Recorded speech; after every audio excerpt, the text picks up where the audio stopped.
Hello বন্ধুরা, আপনাদের সকলকে নতুন একটি ভিডিওতে স্বাগত জানাই।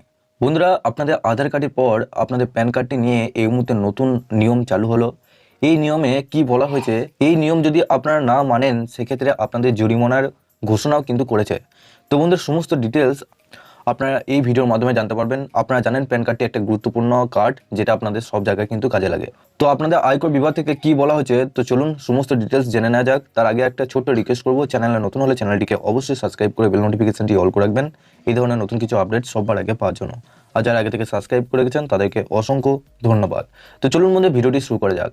তো বন্ধু, সবার প্রথম আপনাদেরকে জানিয়ে কি যে আপনাদের প্যান কার্ড নিয়ে কি নতুন নিয়ম আয়কর বিভাগ থেকে জারি করেছে, কত টাকা আপনাদের জরিমানা হতে পারে, কাদের জন্য এই নিয়মটা করা হয়েছে, তো চলুন আগে জেনে নেওয়া যাক। আপনাদের বলা হয়েছে প্যান কার্ড রুলস। প্যান কার্ডে এরকম করলেই মোটা টাকা জরিমানা জানিয়ে দিল আয়কর বিভাগ। দেশের প্রত্যেক মানুষ নিজের নামে একটি প্যান নাম্বার বানাতেই পারেন। দুটি প্যান নম্বর কোনো ব্যক্তির নামে থাকলে তা অপরাধে সামিল। তা যদি থাকে তাহলে সাজার মুখে পড়তে হতে পারে। ডুপ্লিকেট প্যান কার্ড থাকা কখনই কাম্য নয়। ধরা পড়লেই বিপদ। আয়কর বিভাগ কঠোর ব্যবস্থা নেবে আপনার বিরুদ্ধে। প্যান বা পার্মানেন্ট অ্যাকাউন্ট নাম্বার হলো ভারতের একটি পরিচয়পত্র। আয়কর বিভাগ এই পরিচয়পত্র দিয়ে থাকে। দেশের মধ্যে বিভিন্ন আর্থিক লেনদেনের জন্য এই প্যান নাম্বার থাকা আবশ্যক। এই নম্বরের ভিত্তিতেই কোনো ব্যক্তি বা সংস্থার আর্থিক লেনদেনের হিসাব রক্ষিত হয়। প্যানের ভিত্তিতেই জমা হয় আয়কর। ব্যাংক অ্যাকাউন্ট খুলতেও লাগে এই পরিচয়পত্র। কিন্তু প্যান কার্ড থাকার বা রাখার কিছু নিয়ম আছে। প্যান কার্ড সংক্রান্ত সেই সব নিয়ম মেনে না চললে বড় সড়ো ফাইনের মুখে পড়তে হতে পারে। সেই সঙ্গে আইনি ব্যবস্থারও মুখোমুখি হতে পারে।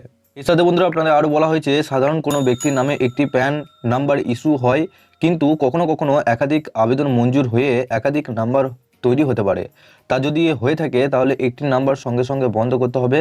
অনেক অবৈধভাবে পরিচয় জালিয়াতি করে একাধিক প্যান নাম্বার তৈরি করায় তা ধরা পড়লে 10,000 টাকা পর্যন্ত জরিমানা হতে পারে। সেই সংক্রান্ত কোনো জালিয়াতি ধরা পড়লে শাস্তি আরও বাড়বে, বরঞ্চ আর কমবে না।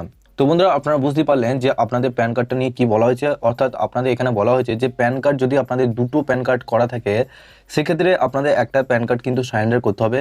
যদি একটা প্যান কার্ড সারেন্ডার না করেন সেক্ষেত্রে আপনাদের 10,000 টাকা পর্যন্ত ফাইন দিতে হতে পারে আয়কর বিভাগকে। তো সেই জন্য আপনাদের ডুপ্লিকেট প্যান কার্ড যদি থেকে থাকে সেক্ষেত্রে আপনাদের জেলা বা আপনাদের আশেপাশে যেখানে প্যান কার্ড বিভাগ রয়েছে সেই প্যান কার্ড বিভাগে গিয়ে একটি প্যান কার্ড কিন্তু আপনারা ওখানে সারেন্ডার করে দিন। তাহলে আপনাদের একটা প্যান কার্ড কিন্তু পুরোপুরিভাবে বন্ধ হয়ে যাবে এবং আপনার যে প্যান কার্ডটি আছে, যেটা আপনার প্যান কার্ড চালু রয়েছে, সেই প্যান কার্ডটা কিন্তু চালু করে রাখবেন।